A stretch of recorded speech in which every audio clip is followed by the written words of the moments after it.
MCQ number 20 के बाद further proceed करेंगे। MCQ number 21।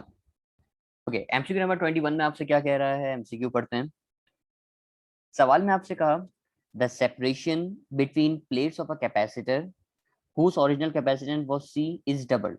यानी आपने सेपरेशन जो प्लेट्स के दरमियान थी उसको डबल कर दिया। अब कैपेसिटेंस के बारे में बोल रहा है कि कैपेसिटेंस क्या हो जाएगी। तो आप तमाम लोग को कैपेसिटेंस का फॉर्मूला याद है। कैपेसिटेंस का फॉर्मूला है C is equal to epsilon naught epsilon are A upon D. ये मेरे पास कैपेसिटेंस का फॉर्मूला है। अब उसने सवाल में आपको खुद मेंशन कर दिया कि भाई जो डिस्टेंस है उस डिस्टेंस को डबल कर दिया। यानी जहां डी नजर आ रहा है बेटा आप वहां पे क्या रख दोगे, जहां डी नजर आ रहा है वहां पे आप 2D रखोगे। अब देखो फॉर्मूले में चेंज करते हैं। जहां मुझे डी नजर आ रहा है मैं वहां डी की जगह पे रख दूंगा 2D। तो कैपेसिटेंस का फॉर्मूला बन जाएगा epsilon naught epsilon R A, और नीचे डी की जगह पे आ जाएगा मेरे पास 2D। इस 2 को अगर आप अलग कर लोगे, ये रहा, मैंने 2 को नीचे से अलग कर लिया, तो आगे बच जाएगा epsilon naught epsilon are A upon d, क्योंकि 2 नीचे आ रहा था तो ये 1/2 बन गया। और अब आप देखो क्या ये ओरिजिनल फॉर्मूला नहीं बन रहा है, epsilon naught epsilon are A upon D. आप बोलेंगे यस सर ये ओरिजिनल फॉर्मूला बन रहा है। तो कैपेसिटेंस बराबर हो जाएगी, यानी C is equal to half of C, यानी जो नई कैपेसिटेंस है वो क्या हो जाएगी, हाफ हो जाएगी। तो हाफ होने का मतलब बेटा करेक्ट आंसर जो आप सेलेक्ट करोगे यहाँ से ऑप्शन, वो है ऑप्शन नंबर बी, यानी 1/2 सी, यानी half of capacitance. MCQ number 21 के बाद आते हैं एमसीक्यू नंबर 22 की तरफ। एमसीक्यू नंबर 22 में आपसे कहा with the introduction of dielectric between the plates of a capacitor it's capacitance dash. तो ये बात मैंने आपको बताई थी बेटा, कैपेसिटेंस का फॉर्मूला है ना, capacitance epsilon naught epsilon are A upon d. Capacitance बढ़ाने का तरीका क्या था, मैंने आपको 3 तरीके बताए। पहला तरीका ये, या तो आप एरिया को बढ़ाइए तो कैपेसिटेंस बढ़ेगी, डाइलेक्ट्रिक मीडियम को रखिए यानी एप्सिलॉन आर रखिए तो कैपेसिटेंस बढ़ेगी, या डिस्टेंस को कम कीजिए।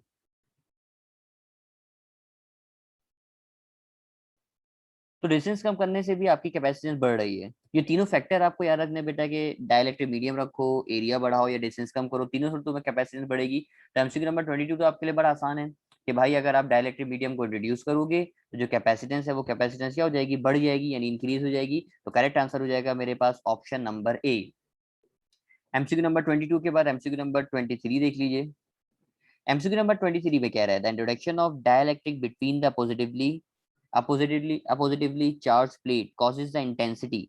अच्छा, इंटेंसिटी का मतलब क्या है, किस चीज की वो बात कर रहा है। देखो इंटेंसिटी के लफ्ज से ये बात यहाँ पे क्लियर हो रही है कि इंटेंसिटी के लफ्ज से ये इलेक्ट्रिक इंटेंसिटी की बात कर रहा है।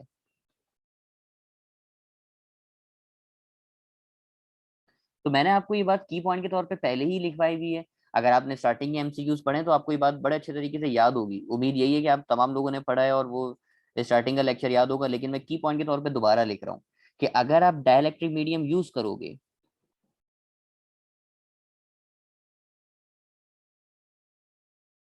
अगर आप डाइलेक्ट्रिक मीडियम यूज करोगे तो होगा क्या, आपकी जो इलेक्ट्रिक इंटेंसिटी है बेटा, इलेक्ट्रिक इंटेंसिटी कम होती है। इलेक्ट्रिक इंटेंसिटी कम होने की वजह से पोटेंशियल डिफरेंस कम होता है, जबकि जो कैपेसिटेंस है बेटा वो कैपेसिटेंस क्या होती है, हो जाती है, बढ़ जाती है। यानी इलेक्ट्रिक फील्ड कम होती है, इलेक्ट्रिक इंटेंसिटी कम होती है, पोटेंशियल डिफरेंस कम होता है और कैपेसिटेंस बढ़ती है। अब आप देखो उसने आपसे किस चीज की बात करी, उसने आपसे बात करी है इलेक्ट्रिक इंटेंसिटी की। यानी जो इलेक्ट्रिक इंटेंसिटी नजर आ रही है ये इलेक्ट्रिक इंटेंसिटी बेटा आपके पास क्या हो जाएगी, कम हो जाएगी। तो करेक्ट जवाब हो जाएगा तो इलेक्ट्रिक इंटेंसिटी टू डिक्रीज, यानी करेक्ट ऑप्शन हो जाएगा ऑप्शन नंबर बी। लेकिन अगर वो इलेक्ट्रिक इंटेंसिटी की बात ना करता, वो पोटेंशियल डिफरेंस की बात करता, जब भी आप आंसर लगाते क्या, डिक्रीज ही लगाते। एमसीक्यू नंबर 23 के बाद आते हैं एमसीक्यू नंबर 24 की तरफ। एमसीक्यू नंबर 24 देखिए क्या बोल रहा है। Slab of certain dielectric is place, यानी अब आपने डाइलेक्ट्रिक मीडियम यूज किया है between the two oppositely charge metal plates, choose the correct answer from the following. Subject number 24 में आपसे जो बात करिए, अब इसका करेक्ट आंसर अगर आप ढूंढें तो आप बोलेंगे सर सिंपल सा सवाल है, अगर आप डाइलेक्ट्रिक मीडियम यूज करेंगे तो आपने अभी तो सारी बातें बताई कि इलेक्ट्रिक इंटेंसिटी कम हो जाती है, पोटेंशियल डिफरेंस भी कम हो जाता है, जबकि कैपेसिटेंस बढ़ जाती है। तो इलेक्ट्रिक इंटेंसिटी देख लो, ऑप्शन नंबर 2 इसका करेक्ट जवाब नजर आ रहा है। The intensity of electric field intensity between the plates decreases, यानी इलेक्ट्रिक फील्ड इंटेंसिटी जो है वो क्या हो जाएगी, डिक्रीज हो जाएगी। इसी से रिलेटेड बेटा एमसीक्यू नंबर 25 नजर आ रहा है। एमसीक्यू नंबर 25 पढ़िए क्या बोल रहा है। If a dielectric slab is introduced between the plates of a capacitor kept at a constant potential, the charge on the capacitor dash. अच्छा, अब आपसे उसने होशियारी करी कि डाइलेक्ट्रिक स्लैब तो आपने यूज किया, इट्स फाइन, सही है, डाइलेक्ट्रिक स्लैब यूज कर रहा है, लेकिन उसने कहा कि आप पोटेंशियल कम नहीं हो रहा, पोटेंशियल को आपने कांस्टेंट रखा हुआ है। अगर आपने पोटेंशियल को कांस्टेंट रखा है तो बताइए चार्ज पे क्या इफेक्ट पड़ेगा, मतलब चार्ज जो है कैपेसिटर्स पे वो बढ़ेगा, कम होगा, क्या होना चाहिए। तब उसने बात क्लियर कर दी आपको कि भाई आपने डाइलेक्ट्रिक मीडियम यूज इंट्रोड्यूस किया, पोटेंशियल डिफरेंस आपके पास कांस्टेंट है। आप तमाम लोगों ने एक फॉर्मूला पढ़ा है कैपेसिटर का, Q is equal to CV। आप बोलेंगे यस सर हमने ये फॉर्मूला पढ़ा है, यानी Q is equal to CV, ये फॉर्मूला है मेरे पास। अब अगर आप ये फॉर्मूला यूज करते हो बेटा, तो इस फॉर्मूले में आपसे बता दिया कि भाई वोल्टेज तो कांस्टेंट है, तो वोल्टेज कांस्टेंट है, आपने इसको तो अलग से हटा दिया कि सर ये तो हमारे पास वोल्टेज कांस्टेंट हो गया, क्योंकि कांस्टेंट पोटेंशियल की बात की हुई है उसने। अब आप देखो, आप अगर डाइलेक्ट्रिक मीडियम यूज करते हो तो आपकी जो कैपेसिटेंस है वो कैपेसिटेंस तो इंक्रीज होती ही होती है।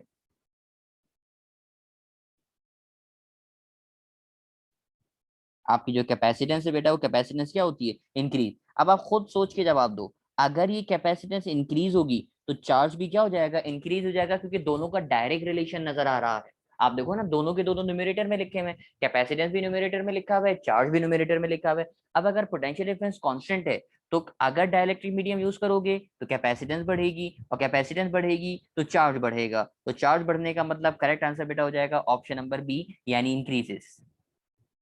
एमसीक्यू नंबर 25 के बाद आते हैं एमसीक्यू नंबर 26 की तरफ। एमसीक्यू नंबर 26 में वो आपसे कह रहा है डाइलेक्ट्रिक कांस्टेंट फॉर एयर, यानी एप्सिलॉन आर की वैल्यू बेटा कितनी होती है एयर के लिए। तो आप तमाम लोग को याद है बेटा, एप्सिलॉन आर की वैल्यू 1 होती है। मैंने आपको लिखवाया हुआ है एयर के लिए या फिर वैक्यूम के लिए ये वैल्यू होती है 1, तो करेक्ट आंसर हो जाएगा मेरे पास option number A. MCQ number 26 के बाद MCQ number 27। If dielectric K is equal to 2 is introduced between the plates of a 20 microfarad capacitor। मेरा 20 माइक्रोफेराड कैपेसिटर का मतलब वो C की वैल्यू दे रहा है। Its capacitance will be its capacitance will become dash। तो मैं इसका आपको एक आसान तरीका बताता हूँ। कैपेसिटेंस बेटा मालूम करने का ये फॉर्मूला है C is equal to epsilon r C naught. ये फॉर्मूला आप यूज कर लो, आपके लिए बहुत ज्यादा आसानी हो जाएगी कि अगर आप डाइलेक्ट्रिक मीडियम कितना यूज करोगे तो कैपेसिटेंस कितनी हो जाएगी। ये फॉर्मूला कहाँ से आया, फॉर्मूला बता भी देता हूँ। ये फॉर्मूला है ना, C is equal to epsilon naught epsilon are A upon D, ये फॉर्मूला मेरे पास। यहाँ से एप्सिलॉन आर को मैंने अलग कर लिया, एप्सिलॉन आर को अलग किया तो आगे बच गया epsilon not a upon D. और याद होगा मैंने आपको डेरिवेशन करते हुए फॉर्मूला ही बताया था कि epsilon not a upon D, ये जो कैपेसिटेंस है ये कहलाएगी एयर के लिए, जिसका नाम रख दिया मैंने सी नॉट। तो सी का फॉर्मूला बन गया C is equal to epsilon naught, C is equal to epsilon R C naught. तो फॉर्मूला तो मैंने ड्राइव करके दिखा दिया, आप ड्राइव करके याद नहीं करो, आप डायरेक्ट फॉर्मूला याद करो। ड्राइव किया, ड्राइव करना आपके लिए मुश्किल हो जाएगा, हो सकता है जहन से निकल जाए। अब इसमें आप वैल्यूज को पुट कर दो। बेटा एप्सिलॉन आर की वैल्यू 2 दे रहा है, ये जो के इज इक्वल टू 2 दे रहे हैं ना, ये मतलब एप्सिलॉन आर की वैल्यू दे रहा है, क्योंकि उसने लफ्ज इस्तेमाल किया हुआ है डाइलेक्ट्रिक, और डाइलेक्ट्रिक का मतलब वो एप्सिलॉन आर की वैल्यू दे रहा है 2, और ये जो कैपेसिटेंस दे रहा है ये इनिशियल कैपेसिटेंस दे रहा है 20। अब आप दोनों की वैल्यूज को मल्टीप्लाई कर दो, एप्सिलॉन आर की जगह पे आ जाएगा 2, सी नॉट की जगह पे आ जाएगा 20। बेटा दोनों को मल्टीप्लाई करोगे तो आंसर आ जाएगा 40 माइक्रोफेराड, यानी कैपेसिटेंस जो बढ़ के हो जाएगी, बढ़ के कितनी हो जाएगी, तो बढ़ के हो जाएगी 40। तो करेक्ट आंसर है ऑप्शन नंबर डी मेरे पास। एमसीक्यू नंबर 27 के बाद आते हैं अगले एमसीक्यू की तरफ, एमसीक्यू नंबर 28। एमसीक्यू नंबर 28 में आपसे कह रहा है if two capacitors of 5 microfarad and 7 microfarad are connected in parallel their equivalent capacitance will be dash. तो याद होगा पैरेलल में कैपेसिटेंस को ऐड करने का फॉर्मूला क्या है। पैरेलल में कैपेसिटेंस को ऐड करने का फॉर्मूला है C is equal to C1 plus C2। आप बोलेंगे यस सर, इसमें से एक नजर आ रहा है 5 माइक्रोफेराड वाले को, एक को आप बोल दोगे C1, दूसरा नजर आ रहा है 7 माइक्रोफेराड, इस वाले को आप बोल दोगे C2। दोनों की वैल्यूज को पुट करोगे, C1 की जगह पे आ जाएगा 5, C2 की जगह पे आ जाएगा 7, दोनों को बेटा प्लस करोगे तो आंसर आ जाएगा 12 माइक्रोफेराड, यानी करेक्ट आंसर हो जाएगा मेरे पास option number B. MCQ number 28 भी आसान था। 28 के बाद MCQ number 29। When two identical capacitors are connected in parallel, अगर दो कैपेसिटर्स को आप पैरेलल में कनेक्ट करो, the capacitance will be dash, उसकी कैपेसिटेंस क्या हो जाएगी, कैपेसिटेंस पे क्या फर्क पड़ेगा। अब ये बात बड़ी अच्छी समझने वाली है कि बात वो करना क्या चाह रहा है। आपने बेटा दो कैपेसिटर्स को इस तरीके से, अच्छा पैरेलल में कनेक्ट किया, मुझसे मिस्टेक हो गई, क्या पैरेलल में तो मैंने सीरीज बना दिया था, दोबारा बनाते हैं इसको।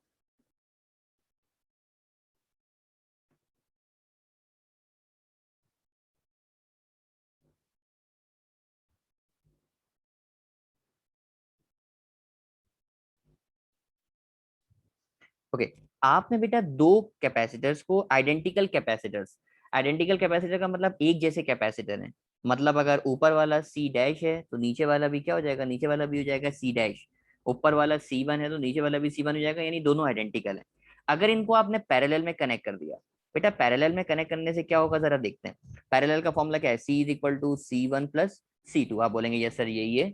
अब देखो सी वन की जगह पे एक सी वन को आप बोल देते हो, एक सी वन की जगह पे रख दोगे सी डैश, और सी टू की जगह पे भी रख दोगे सी डैश, यानी सी वन को भी बोल दिया सी डैश, सी टू को भी बोल दिया सी डैश, क्योंकि दोनों की वैल्यू सेम नजर आ रही है। आपने ये काम किया बेटा, इस वाले को मान लिया सी वन और अगले दूसरे वाले को मान लिया आपने सी टू, दोनों की जगह पे आपने रख दिया सी डैश, तो क्या हो जाएगा, C is equal to C dash plus C dash. बेटा दोनों को प्लस करोगी तो कैपेसिटेंस कितनी हो जाएगी सर, कैपेसिटेंस हो जाएगी टू सी डैश, यानी कैपेसिटेंस का जो आंसर नजर आ रहा है वो नजर आ रहा है टू सी डैश। बेटा किस नंबर का इजाफा हुआ है आपके पास, आपके पास जिस नंबर का इजाफा हुआ है उसके बारे में तो बताइए। सर जिस नंबर का इजाफा हुआ है वो है टू, तो टू होने का मतलब क्या है, हाफ हो गई या डबल हो गई। आप बोलेंगे सर जो कैपेसिटेंस है वो कैपेसिटेंस क्या हो गई, डबल हो गई। अच्छा सेम एमसीक्यू है, मैं आपकी प्रैक्टिस के लिए ये एमसीक्यू पूछ रहा हूँ। मैं यहाँ से टू हटा के थ्री कर दूं, थ्री आइडेंटिकल, तो आंसर क्या हो जाएगा। ओके तो ट्रिपल किया जाएगा तो आप बोलेंगे सर फिर ये हो जाएगा C one C two C three भी हो जाएगा, यहाँ पे प्लस सी थ्री हो जाएगा। जब प्लस सी थ्री होगा तो ये हो जाएगा प्लस सी डैश, जब प्लस सी डैश होगा तो फिर ये हो जाएंगे थ्री सी डैश, यानी कैपेसिटेंस ट्रिपल हो जाएगी। अब वो अब आपकी मर्जी है होगी सवाल पूछने वाले की, वो कुछ भी पूछ सकता है आपसे। अगर दो कैपेसिटर को पैरेलल में कनेक्ट करोगे तो डबल होगा, तीन को कनेक्ट करोगे तो ट्रिपल हो जाएगा। तो इतना तो खैर सोचने वाली बात नहीं थी। एमसीक्यू नंबर 29 के बाद आते हैं एमसीक्यू नंबर 30 की तरफ। एमसीक्यू नंबर 30 में आपसे क्या कह रहा है, एमसीक्यू नंबर 30 में उसने कहा if 4 microfarad and 2 microfarad capacitors are connected in series, आपने सीरीज में कनेक्ट कर दिया। अब सीरीज का फॉर्मूला आप लोगों को याद होगा, फॉर्मूला मैं आपके सामने लिख के दिखाऊं। सीरीज का फॉर्मूला है C is equal to C one C two divided by C one plus C two. आप दोनों की वैल्यूज पुट कर दो बेटा, सी वन की जगह पे आ जाएगा फोर, सी टू की जगह पे आ जाएगा टू, सी वन की जगह पे हो जाएगा फोर प्लस टू। ऊपर इन दोनों को मल्टीप्लाई करोगे, फोर को टू से मल्टीप्लाई करोगे, फोर टू जा एट, नीचे दोनों को प्लस करोगे तो फोर प्लस टू जाएगा सिक्स। बेटा इन दोनों को कैंसिल कर दीजिए, टू थ्री जा सिक्स, टू फोर जा एट, तो आंसर आ रहा है फोर अपॉन थ्री। और फोर को थ्री से डिवाइड करोगे तो आंसर आ जाएगा 1.33, और इसका यूनिट हो जाएगा माइक्रो फेराड। तो करेक्ट आंसर बेटा नजर आ रहा है मुझे option number D, option number D इसका करेक्ट जवाब है। एमसीक्यू नंबर 30 के बाद आते हैं एमसीक्यू नंबर 31 की तरफ। 31 में आपसे फिर वही एमसीक्यू, ए कैपेसिटर की वैल्यू दे रहा है थ्री, ए की वैल्यू दे रहा है सिक्स, इनको कनेक्ट किया है आपने सीरीज में, their equivalent capacitance is dash. अब इनकी कैपेसिटेंस मालूम करनी है, फिर वही फॉर्मूला लगाओगे सीरीज का। सीरीज का फॉर्मूला है मेरे पास C is equal to C one C two divided by C one plus C two. बेटा सी वन की जगह सी वन की वैल्यू रखोगे यानी थ्री, सी टू की जगह वैल्यू आ जाएगी सिक्स, सी वन की जगह आ जाएगा थ्री प्लस सिक्स। ऊपर इन दोनों को मल्टीप्लाई करोगे, थ्री को सिक्स से मल्टीप्लाई करोगे तो हो जाएगा 18, नीचे प्लस करोगे तो हो जाएगा 9, इन दोनों को कैंसिल कर दोगे, 9 वन जा 9, 9 टू जा 18, तो कैपेसिटेंस का जो आंसर आ रहा है वो आ रहा है 2 माइक्रोफेराड। तो करेक्ट आंसर आ रहा है option number B. MCQ number 31 के बाद आते हैं एमसीक्यू नंबर 32 की तरफ। एमसीक्यू नंबर 32 में आपसे क्या कहा, एमसीक्यू नंबर 32 में आपसे कह रहा है when three capacitors are joined in series, आपने तीन कैपेसिटर को सीरीज में ज्वाइन किया, the total capacitance is dash. अब देखो कैपेसिटर्स को दो तरीकों से कनेक्ट कर सकते हो, मैं इसके फॉर्मूले वगैरह से भी आपको बात बता देता हूँ। कैपेसिटर्स को आप दो तरीकों से कनेक्ट कर सकते हो, या तो सीरीज में या फिर पैरेलल में। सीरीज का फॉर्मूला है मेरे पास, मैं अगर सीरीज का फॉर्मूला लेके दिखाऊं, one upon C is equal to one upon C one plus one upon C two, जबकि पैरेलल में फॉर्मूला होता है C is equal to C one plus C two. अब याद रखो बेटा सीरीज और पैरेलल में जब आप कनेक्ट कर रहे हो, दो कैपेसिटर्स को आपने पैरेलल में कनेक्ट किया, तो इसमें जो आंसर आता है वो बड़े वाले कैपेसिटर से भी ज्यादा आता है। यानी सपोज करो C1 की वैल्यू है मेरे पास 2, C2 की वैल्यू है मेरे पास 3। मुझे पैरेलल के अंदर सी का फॉर्मूला आंसर निकाल के दिखाओ। सर पैरेलल में सी का जो आंसर आएगा वो सी का आंसर आ जाएगा C is equal to C1 + C2, दोनों को प्लस करेंगे 2 + 3, तो आंसर आ रहा है 6। यानी जो आंसर आ रहा है वो बड़े वाले से भी बड़ा आया। बड़ा वाला जो नंबर था वो कितना था 3, तो आंसर देखो 3 से भी बड़ा आया। यानी अगर पैरेलल में कनेक्ट करोगे तो आंसर बड़े वाले से भी क्या होगा, बड़ा होगा। तो मैं अगर इसको लिखना चाहूँ तो ऐसे लिखूंगे, ऐसे लिखूंगा, larger than the largest capacitor, larger than the,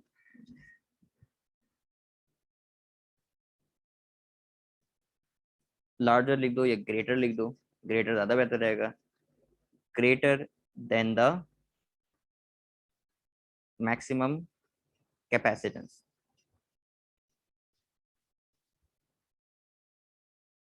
maximum capacitance लिख रहा था,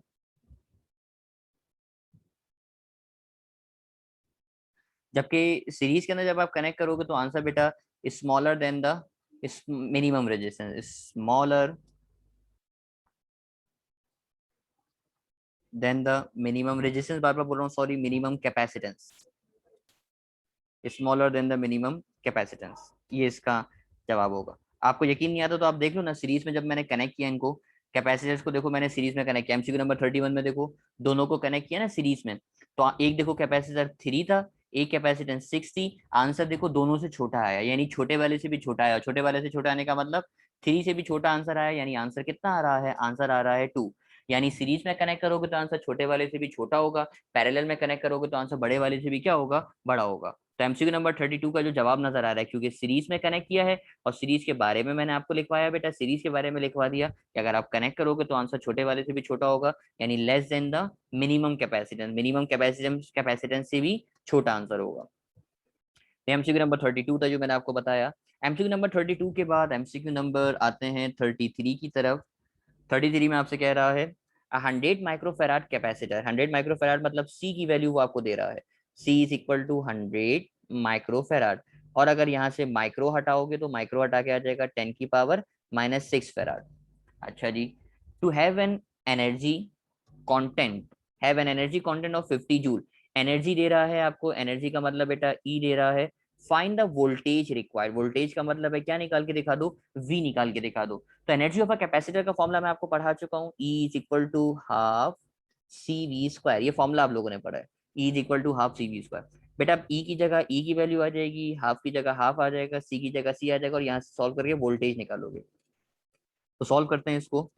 मैंने ई की जगह बेटा रखा 50, बराबर में लिखा हुआ है हाफ, सी की जगह पे आ जाएगा मेरे पास 100 एक्सपोनेंशियल -6, और बराबर में रखा हुआ है वी स्क्वायर। अब आप इसको सॉल्व कर लो बेटा, 50 को 2 से मल्टीप्लाई कर दोगे और 100 को लेफ्ट पे लाके क्या कर दोगे, डिवाइड कर दोगे, तो ये हो जाएगा 50 × 2 divided by 100 exponential -6 is equal to v square. अब कैलकुलेटर की मदद से बेटा इसको सॉल्व करना है। ऊपर वाले नंबर्स को आप मल्टीप्लाई करो, 50 को 2 से मल्टीप्लाई करोगे तो आंसर आ जाएगा 100, जबकि नीचे लिखा हुआ है मेरे पास 100 एक्सपोनेंशियल -6। बेटा 100 से ये 100 हो जाएगा कैंसिल, और एक्सपोनेंशियल -6 ऊपर आ जाएगा तो बन जाएगा 10⁻+6, आंसर आ जाएगा एक्सपोनेंशियल +6। दोनों तरफ जब आप स्क्वायर रूट लगा दोगे, तो दोनों तरफ स्क्वायर रूट लगाओगे बेटा, 10⁻6 का जब स्क्वायर लोगे, लेफ्ट साइड पे तो स्क्वायर से रूट कैंसिल हो जाएगा, जबकि राइट पे स्क्वायर लेने के बाद आंसर आ जाएगा 1000, और इसका यूनिट लिख दोगे बेटा, यूनिट क्या हो जाएगा, वोल्ट इसका यूनिट हो जाएगा। तो करेक्ट जवाब मुझे नजर आ रहा है ऑप्शन नंबर बी, यानी ऑप्शन नंबर बी इसका करेक्ट जवाब है, कि आंसर होगा इसका 1000 वोल्ट। तो कुछ भी नहीं है एमसीक्यू में, एमसीक्यू में सिर्फ आपको फॉर्मूला पहचानना था। आपने अगर फॉर्मूला करेक्ट पहचान दिया तो आप, तो अब आपको सिर्फ मैथ्स है, मैथ्स आप सॉल्व करोगे कि किस नंबर के साथ किस तरीके से क्या सॉल्व करना है, कि किसको ऊपर लेके जा रहे हो, किसको नीचे लेकर आ रहे हो, ये तो बेसिक मैथ्स है। अगर आपको फॉर्मूला समझ में आ गया तो आप उसका आंसर बड़े आराम से निकाल सकते हो।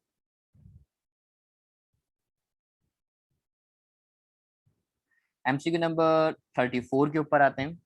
आपसे बोल रहा है three capacitors 4, 6 and 12 are connected first on series. आपने इनको पहले सीरीज में कनेक्ट किया, देन इन पैरेलल, उसके बाद आपने इनको पैरेलल में कनेक्ट किया। उसके बाद बोल रहा है what is the ratio of the capacitance in the two cases. अब आप देखो पहले सीरीज में कनेक्ट करोगे फिर पैरेलल में कनेक्ट करोगे, और इसका आंसर निकालोगे। मैं इस एमसीक्यू को सॉल्व करता हूँ, मुझे क्योंकि इसको सॉल्व करने के लिए ज्यादा जगह चाहिए होगी, तो मैं इसको नीचे सॉल्व कर लेता हूँ कि एमसीक्यू नंबर 34 की हेडिंग लगा देते हैं। पहले मैं इसको बेटा ऐड कर रहा हूँ सीरीज में। सीरीज का फॉर्मूला है मेरे पास 1/c is equal to 1/c1 plus 1/c2 plus 1/c3। बेटा दोनों की वैल्यूज रखोगे, एक जगह पे आ जाएगा मेरे पास 4, एक जगह पे आ जाएगा मेरे पास 6, और एक जगह पे आ जाएगा मेरे पास 12, और लेफ्ट पे लिखा हुआ है 1/c। अब आप इसको सॉल्व कर लो बेटा। सॉल्व करोगे इसको तो तीनों का एलसीएम जो आएगा वो एलसीएम आएगा 12। सबको 12 बनाने के लिए किसको किससे मल्टीप्लाई करोगे, जैसे इसको 12 बनाने के लिए मल्टीप्लाई करोगे 3 से नीचे भी ऊपर भी, तो ऊपर आ जाएगा 3। 6 को 12 बनाने के लिए मल्टीप्लाई करोगे 2 से नीचे भी ऊपर भी, तो ऊपर आ जाएगा 2। इसको 12 बनाने के लिए एज इट इज रहेगा, तो ये हो जाएगा +1, जबकि लेफ्ट पे लिखा हुआ बेटा मेरे पास 1/c। ऊपर इन नंबर्स को प्लस करोगे तो सबको प्लस करके बेटा 3 + 2 5, 5 + 1 6, तो ये जाएगा 6/12। 6 1 6, 6 2 12, तो आंसर आ रहा है 1/c का 1/2। और अगर आप इसका रेसिप्रोकल कर लोगे बेटा, तो रेसिप्रोकल अगर आप करोगे तो आंसर आ जाएगा मेरे पास c is equal to 2।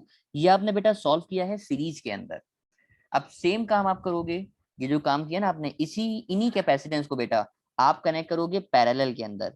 Parallel का फॉर्मूला है मेरे पास c is equal to c1 plus c2 plus c3। इनकी वैल्यूज रखोगे, c1 की जगह आ जाएगा 4, 6 और 12। भाई यही वैल्यू आपको दे रहा था ना सवाल में। सवाल में देखो वैल्यू दे रहा है 4, 6, 12, तो तीनों की जगह तीनों की वैल्यूज आ गई। आप तीनों को प्लस करोगे तो आंसर आ जाएगा 22। इसके बाद उसने एमसीक्यू में करने को क्या कहा, उसने कहा कि इसके रेशियो बताइए इक्विवेलेंट कैपेसिटेंस का। इक्विवेलेंट कैपेसिटेंस का रेशियो, रेशियो का मतलब बेटा इन दोनों की कैपेसिटेंस को डिवाइड कर दो। डिवाइड का मतलब क्या है, मैं रेशियो की हेडिंग लगाऊंगा।